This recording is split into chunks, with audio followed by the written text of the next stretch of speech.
For months now, I've been planning this. Just a couple of days ago, I posted on social media what it's gonna be. It's time. It's time to rank the Drumdums top 50 slashers of all time. Let's do this.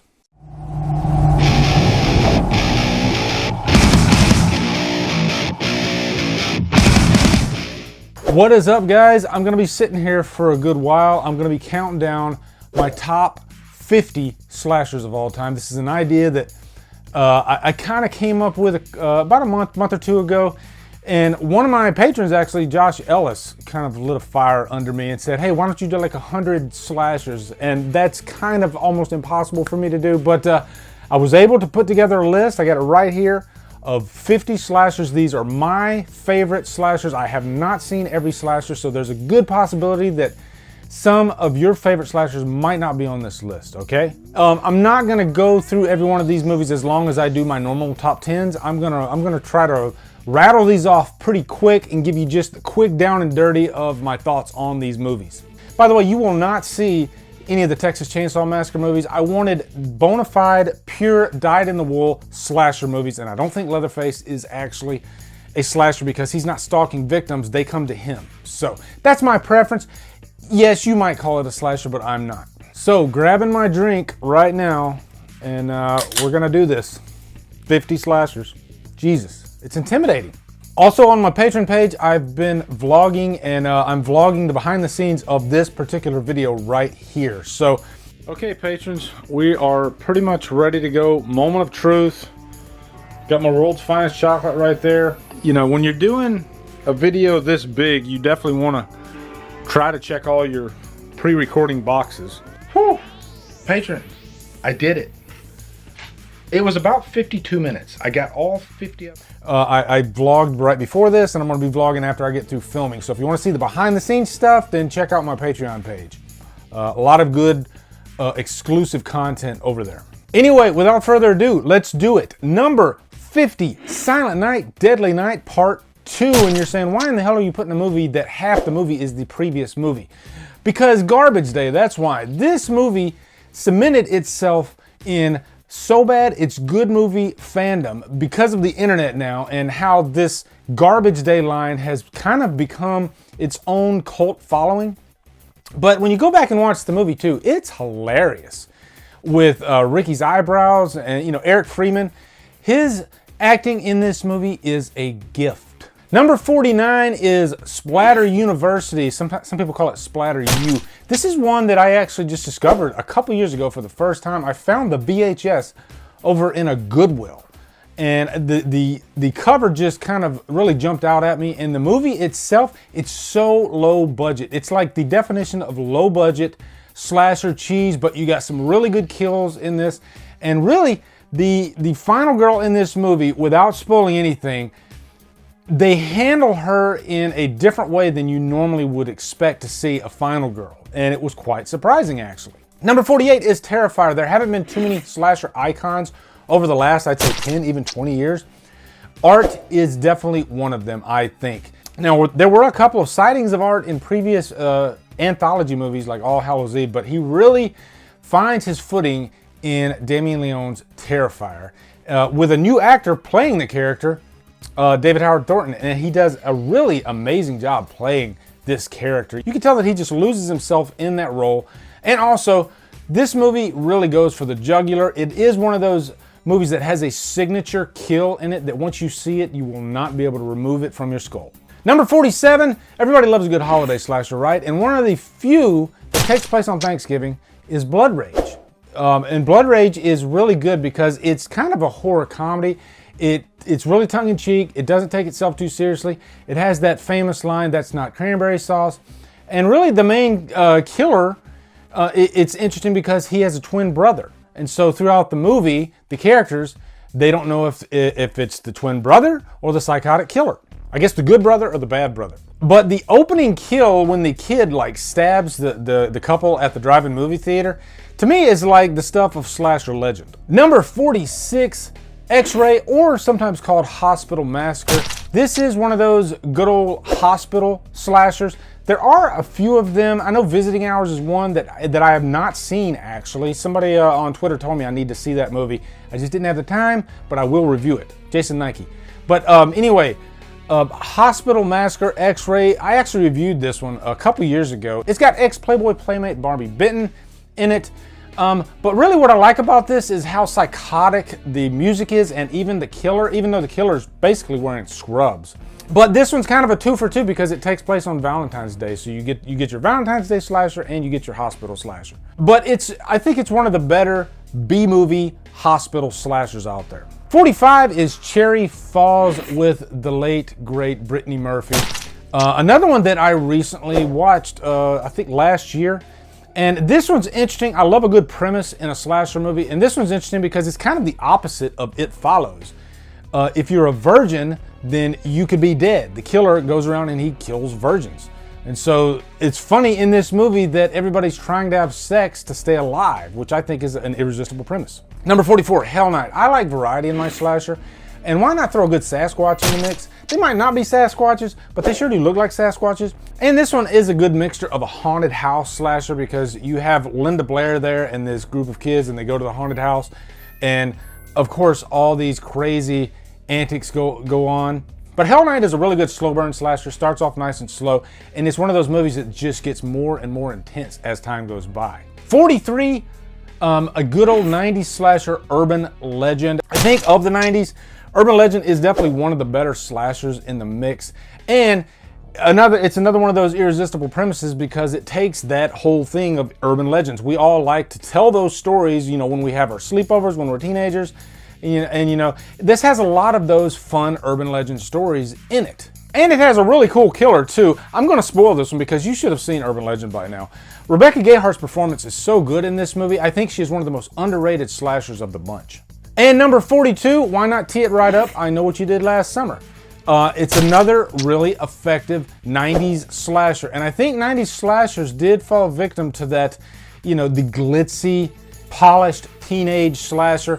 I like my slashers a little bit grittier, but this one actually was good because it had a good story. You got a good killer that's an older guy. He's a hook killer.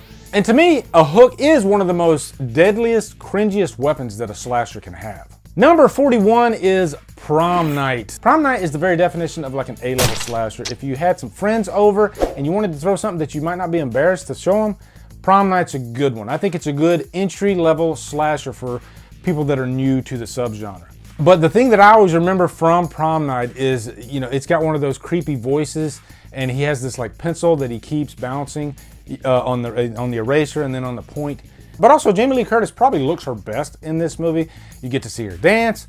So yeah, I like Prom Night. Prom Night 2's not on this countdown because I don't really consider it a slasher. Number 40, now this might be a little controversial, but I'm gonna say after seeing the latest remake of Black Christmas, I was so pissed off that I have a newfound respect for the 2006 version for what it tried to achieve.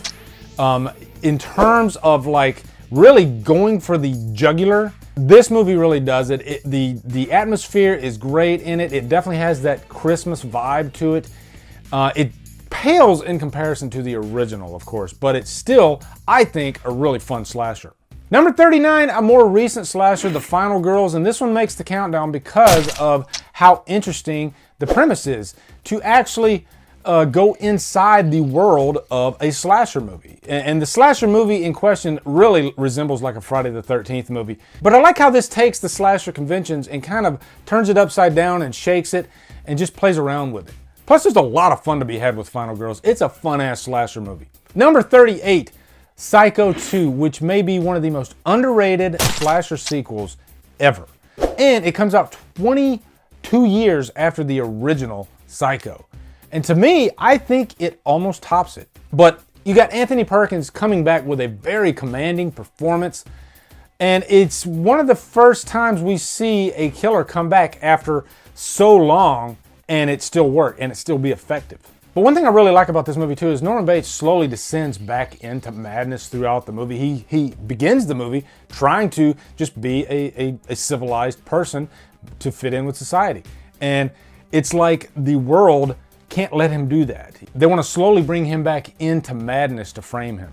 Number 37 is one of the few remakes on this, My Bloody Valentine 3D, and I really put this one on the list because A, the 3D is so good. You can tell director Patrick Lussier actually had a really good time putting this slasher movie together and getting creative with the kills and mixing the 3D technology in with it only adds to the fun. And I like that he didn't repeat what was done before, especially when you got a weapon like a pickaxe and you can really get creative with it, and boy do they.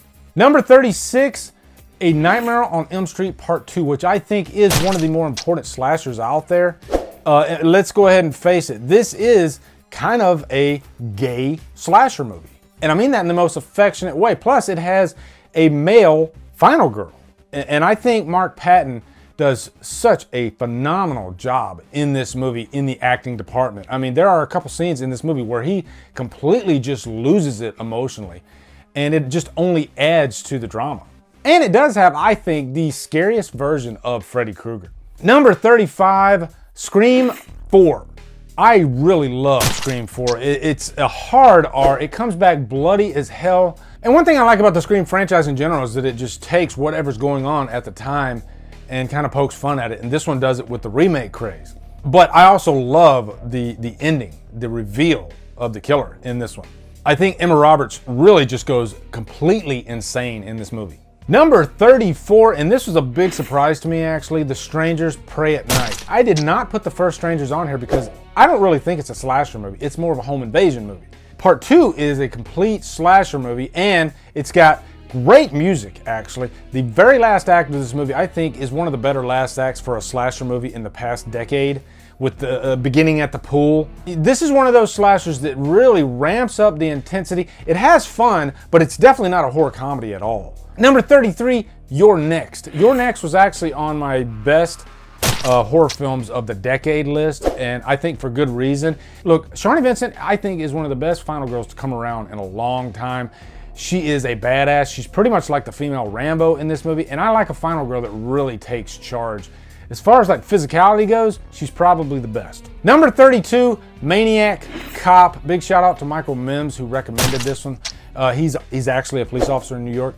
But Maniac Cop was just so refreshing for me, even though it's a movie that came out in the 80s. It has Bruce Campbell, which I heard Bruce Campbell did not like this movie at all.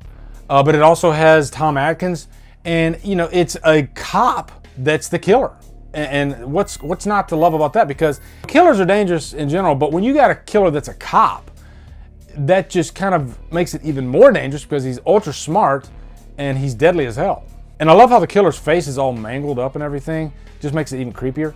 Which leads me to number 31, Maniac. Now this is the remake. I have not seen the original, so that's why I didn't put it on the list, but the remake is so good that I had to put it on this list. Just for the originality of it, it's from the killer's point of view, and I don't know if the original was like that, but I thought this one was filmed beautifully. And what's not to love with a killer that scalps his victims? You know, and seeing the killer's point of view going after, you know, this young woman, and knowing that she's going to be scalped is pretty crazy. But also a really strong performance by Elijah Wood in this. Number 30, I'm going to put the first Child's Play on here, even though I think I prefer Child's Play 2. The first one, I think, is the more important film. And I think from a directing standpoint, I think it's a better film as well. But the thing that really puts it on this list is the patience the director had, that we don't even see Chucky like freak out until probably like the first third of the movie. And it's glorious. Number 29, The Prowler. Tom Savini, I think this is one of his better movies in terms of kills. The Prowler doesn't have that many kills, and it does have some slow moments in it, but boy does it make up for it in terms of the quality of the kills. One of my all-time favorite kills actually is in this movie when he is like squeezing the guy's head and you see the blood just like pouring down his face. Number 28, April Fool's Day. I love this movie just because the twist at the end I think is completely brilliant. The fact that nobody actually gets killed in this movie is just crazy to me. And it fits perfectly with the theme of the movie, April Fool's Day. But I think they do a good job throughout of almost convincing you that people do die And then in the end, when they pull the rug out from under you, you think back and you're like, oh, I guess nobody really did die. You know, you remember. Number 27, a very important slasher film, Friday the 13th. Halloween kicked the doors down for the slasher genre, but Friday the 13th set the door on fire. After this movie came out, the craze was just insane. Everybody wanted those Tom Savini effects. And really the big thing is you could make a movie for next to nothing, and people were seeing the profit that these movies were making, and it was irresistible. So that's why you had like more than 80 slasher movies coming out between 78 all the way to 84. And plus, Friday the 13th is a great slasher movie, actually. And I like that Pamela Voorhees is the killer and not Jason. I think Pamela Voorhees is scarier than Jason. Number 26, another camp slasher, The Burning. I put The Burning on this list for a couple reasons. First off, I think it is probably one of the best camp slashers ever made. And it has one of the greatest kills I've ever seen put to film with the raft kill. Still to this day, that is one of the most brutal kills I think I've ever witnessed. Number 25, The House on Sorority Row. I love a good sorority slasher. There's so many of them out there, but I think House on Sorority Row is the best of the bunch. It's another one of those great A-level slashers. It just has that high production value feel. It might not have cost that much to make, but it feels like it cost a lot of money. And there are some iconic scenes in this movie too, especially like near the end when you got Vicky, played by Eileen Davidson, being killed against the van. Just visually, that scene's very striking. Number 24, Sleepaway Camp 2. I love the Sleepaway Camp franchise, especially the first two movies. This one is so unique because the killer, Angela, in this movie is completely different than Angela in the first movie. It's uncanny. And it's really one of the few times, if ever, that a franchise could get away with that. Because Pamela Springsteen completely goes a different direction with the character. She's really spunky and she's funny as hell. And I love the kills in this movie. I love that this one really leans on the comedy aspect of horror. Whereas the first movie is not really a comedy at all. It is unintentionally funny, but this one is intentionally funny. Number 23, The Slumber Party Massacre 2. And you can probably imagine that the first one's on this list too, but this one gets on the list because of the originality of the killer. The rockabilly drill killer in this movie, I think, is one of the funnest slasher killers I've ever seen. This guy really just had a blast with this role, and the soundtrack is great. As far as like enjoyment goes, I'm probably prefer this one over the first movie. Number 22, another really important slasher, Scream, the great Wes Craven. It's amazing that the guy has 3 franchises with The Hills Have Eyes, Nightmare on Elm Street, and then he comes back, you know, guns blazing with Scream. And Scream was such a breath of fresh air at the time, revitalizing the slasher franchise, which was pretty much dead ever since the 80s, and presenting a fresh, new premise with the Ghostface killer. The killer could be anybody, and I think that is brilliant. But the young cast in this movie, they work so well off of each other. And the ending with Billy and Stu is one of the funniest, yet most terrifying last acts I think I've ever seen in a slasher movie. Number 21 is Dressed to Kill, which is more of like an erotic thriller type of slasher. This is definitely like a high-class slasher. It's directed by Brian De Palma. I reviewed this film for my good friend Derek Mayu, who passed of cancer a couple years ago. So this film has always had a special place in my heart. And it's a very well done film, actually. I love Brian De Palma as it is anyway. I think this is one of his strongest films. And in terms of like just straight up directing, the shower scene at the end of this movie, I think, is one of the best directed scenes in slasher history. Number 20 is Halloween 2. And you were wondering when you were gonna see a Halloween movie on this countdown. I literally cut one because I didn't want to overload the countdown with sequels. But Halloween 2 definitely belongs on this list because it is a very important sequel. I think it's one of the better sequels out there, and I love that it takes place on the exact same night as the first movie. You could marry the two up and they work very well together. And it has one of my favorite last acts of the entire franchise when Dr. Loomis, you know, that iconic line, "It's time, Michael," and then he pretty much gives his life to save Laurie Strode. That's pretty much cemented Loomis as one of the greatest side characters in slasher history. Number 19, A Nightmare on Elm Street Part 3. I saw this movie in the theater, and I shit you not, it was definitely one of the best slasher movies I had ever seen up to that point. I didn't know that you could be this ambitious with a slasher script carry the story forward and still honoring everything in the past. Most slasher movies, they try to achieve this and they just don't do it.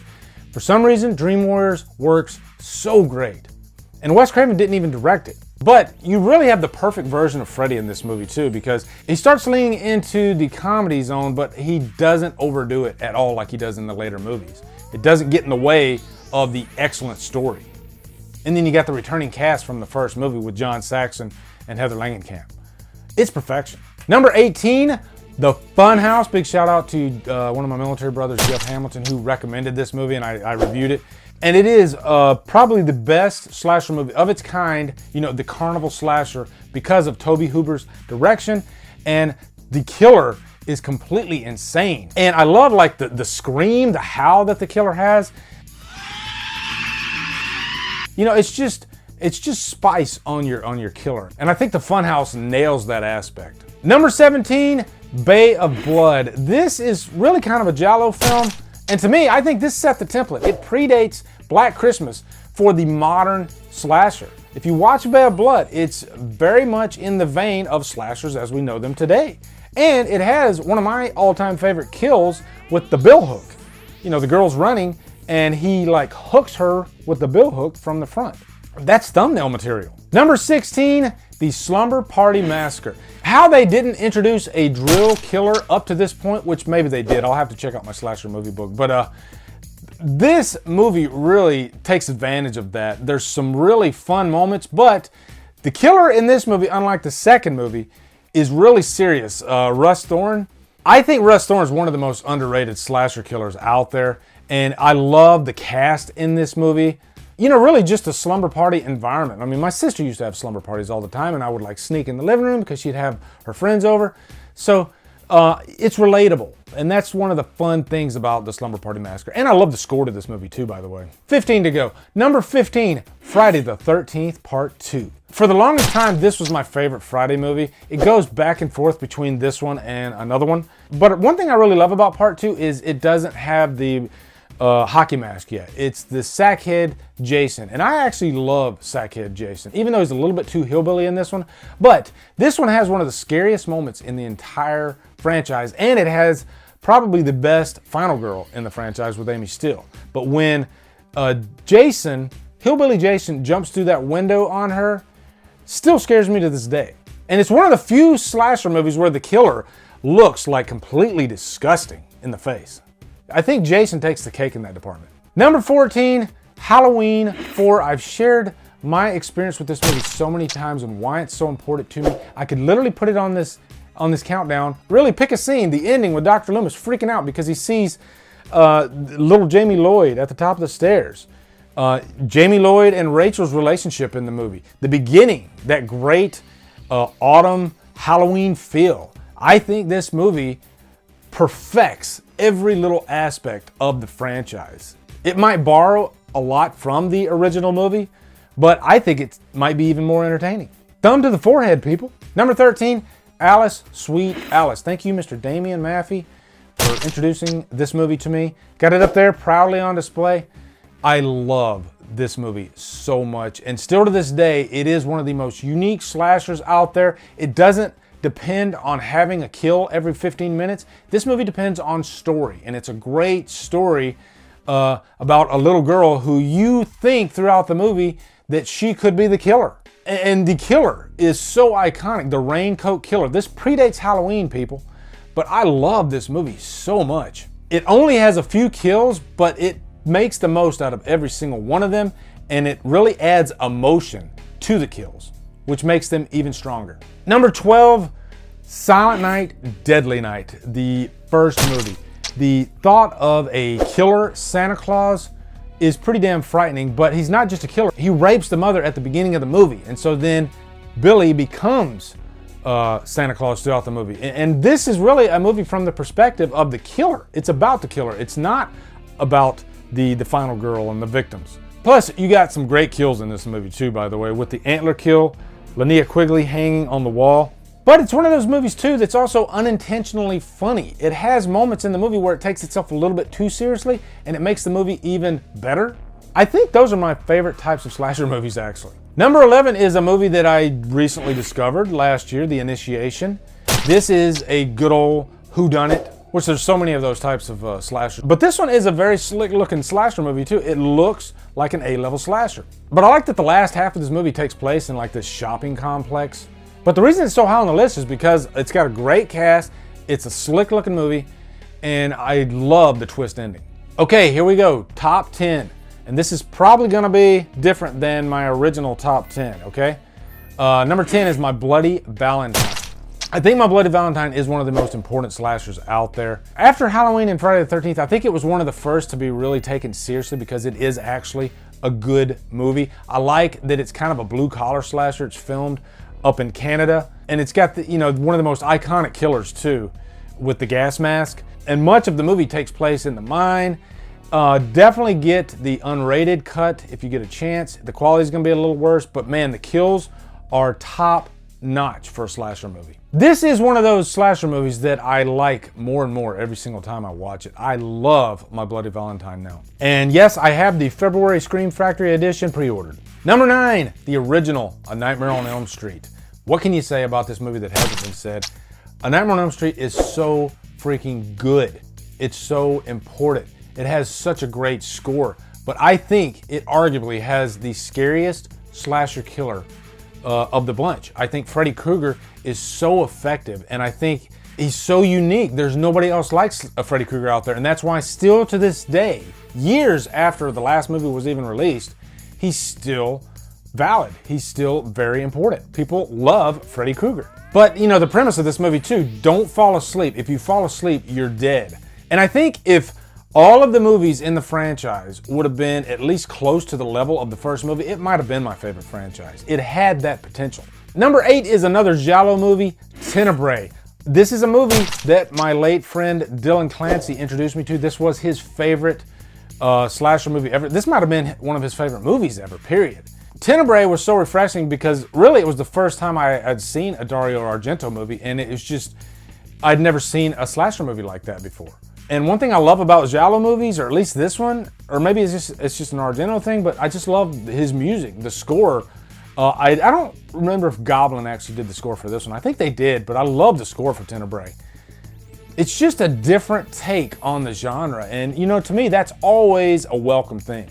Plus, there's a lot of style to this movie too, but also that iconic scene with the girl being killed and you see her face through the t-shirt. Number 7, and this topped my part 2 slashers countdown, Happy Birthday to Me. Happy Birthday to Me is easily one of the most enjoyable slashers out there because of the number of twists in the movie.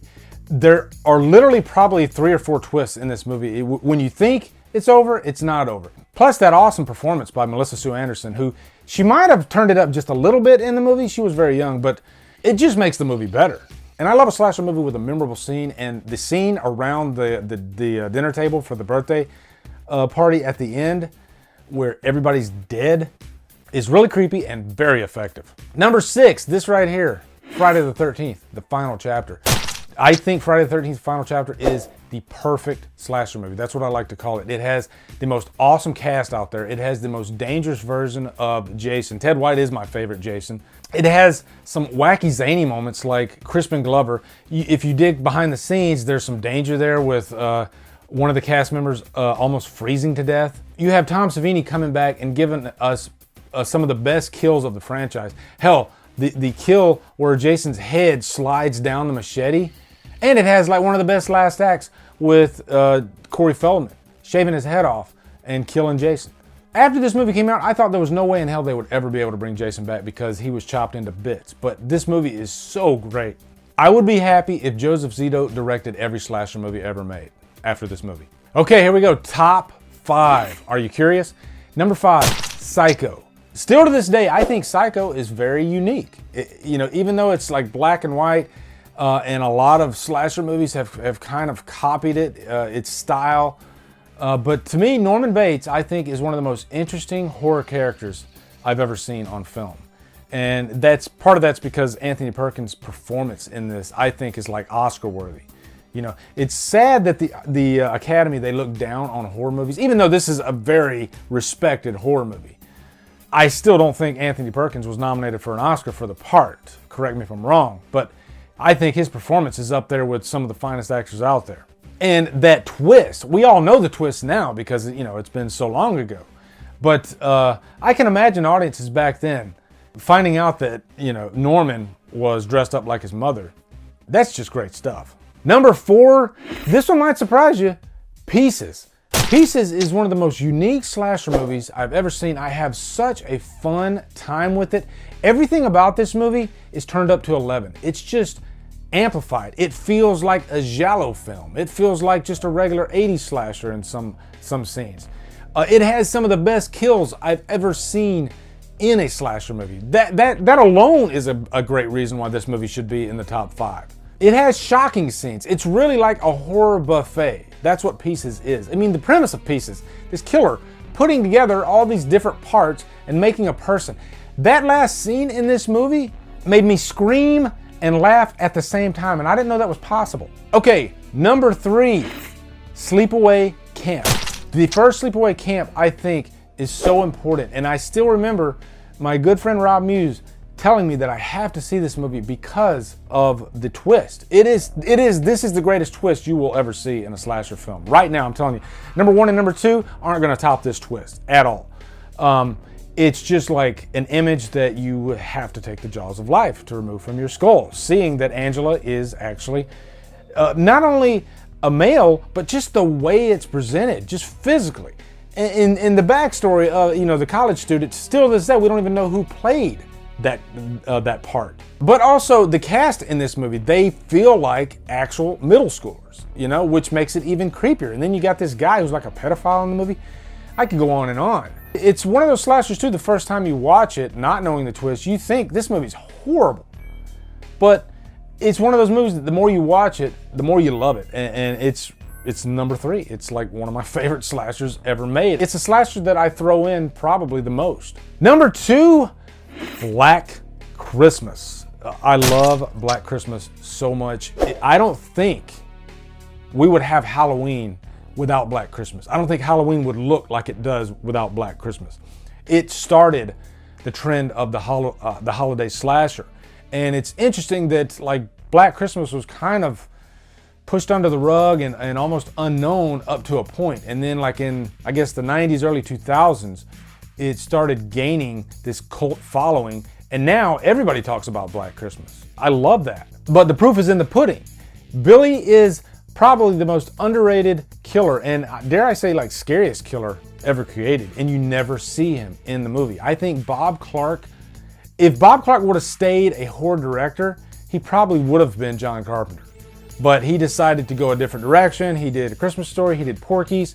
The direction that Bob Clark went in his career, to me, is very interesting because he made one of the greatest slasher movies ever created. And of course, number 1, John Carpenter's Halloween. And I definitely think it deserves that. I was just talking to a guy at work the other day who watched my top 10 favorite movies of all time, and he was laughing at me because I put Halloween on there above all movies, not just horror. I told him that Halloween is my life.